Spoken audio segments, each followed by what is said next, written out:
Bonjour et bienvenue, c'est Bertrand, de la Fondation Magister, l'école des héros du monde réel. Dans les 3 derniers épisodes, j'ai commencé à vous introduire les différents stades développementaux de l'esprit humain adulte décrits par le modèle des dynamiques développementales en spirale, ou Spiral Dynamics en anglais.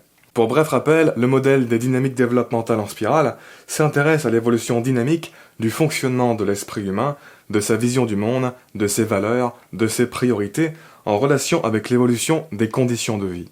Dans l'épisode d'aujourd'hui, je vais apporter des précisions importantes sur ce modèle par rapport à ce qui a été abordé dans les précédents épisodes.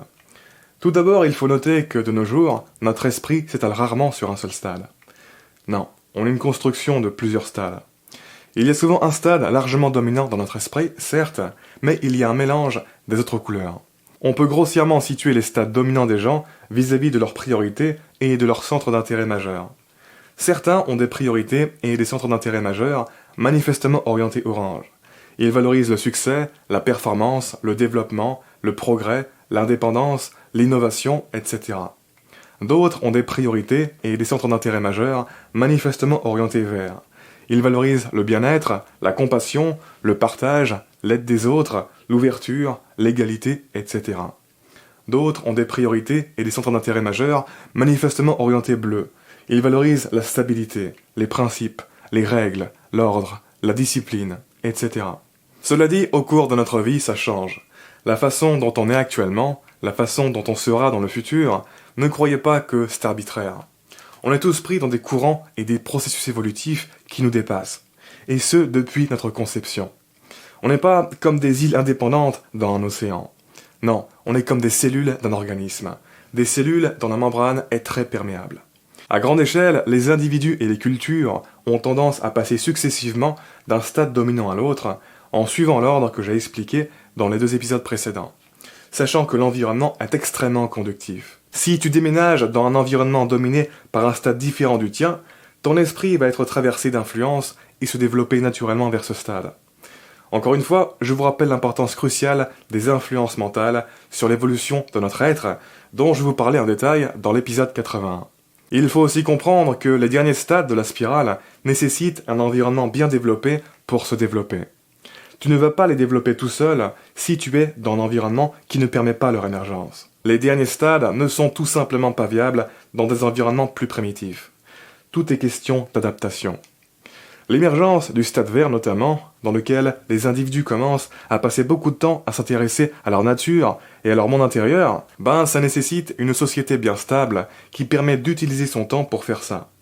Ça va être très difficile de développer une paix intérieure dans un pays en guerre par exemple. De la même manière, on a pu voir dans les dernières décennies que beaucoup de pays qui étaient sous-développés sont passés au stade orange, le stade du succès, de l'entrepreneuriat, de la technologie, de l'innovation, tout ça.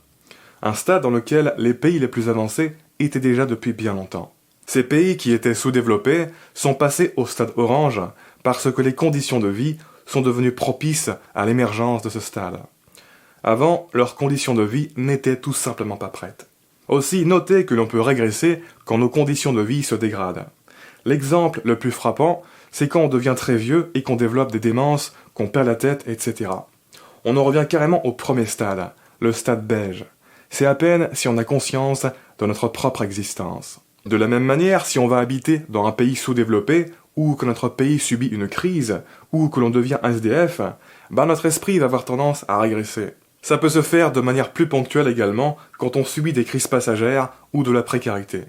Par exemple, quand on change de travail, d'orientation, ou après une rupture amoureuse, ou même un accident. Encore une fois, tout est question d'adaptation. Aussi, notez que le changement de stade dominant et la reconfiguration de l'esprit qui en découle, même dans le sens naturel, en montant dans la spirale, c'est bien souvent repoussant et douloureux. Souvent, les crises existentielles et les grandes dépressions durant nos vies, en fait, c'était des changements de stade dominant vers l'avant, en montant dans la spirale. On était arrivé aux limites de notre stade dominant courant, et donc on a transitionné vers le stade dominant suivant.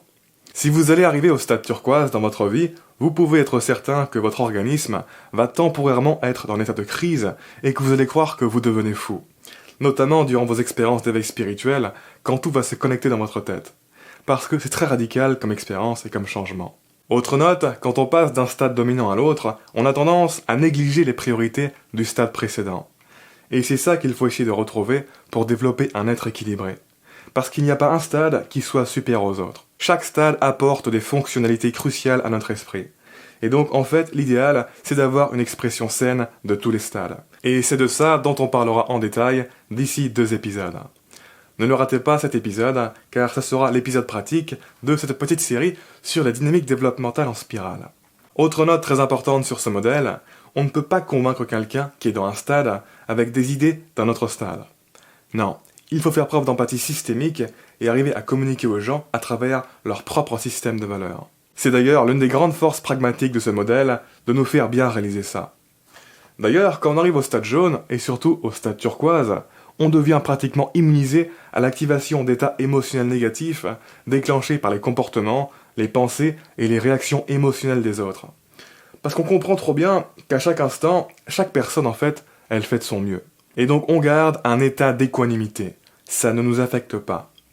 De la même manière que l'on comprend pourquoi il pleut dans un pays où il pleut tout le temps, on comprend trop bien d'où viennent les comportements, les idées et les réactions émotionnelles des autres et en quoi ils étaient inévitables. On comprend que c'est juste la nature qui s'exprime à travers eux. En fait, quand tu arrives au stade jaune, tu commences à devenir une sorte de monsieur météo. C'est-à-dire que tu arrives à prédire les mouvements de pensée, d'émotions et de comportement des autres, parce que tu comprends tellement bien d'où ils opèrent. La carte mentale qu'offre ce modèle, elle permet aussi de bien comprendre pourquoi on ne peut pas plaire à tout le monde. Nos systèmes de valeurs et nos centres d'intérêt ne sont pas du tout configurés de la même manière. Et donc, c'est fondamentalement impossible de plaire à tout le monde. Et sur ce, on en reparle dans le prochain épisode. En attendant, je vous invite à vous abonner si ce n'est pas déjà fait, à partager cette vidéo et laisser un pouce bleu si vous l'avez apprécié, ça m'aide pour le référencement. Quoi qu'il en soit, je vous remercie de m'avoir écouté jusqu'au bout et je vous dis à très bientôt pour la prochaine vidéo. Ciao.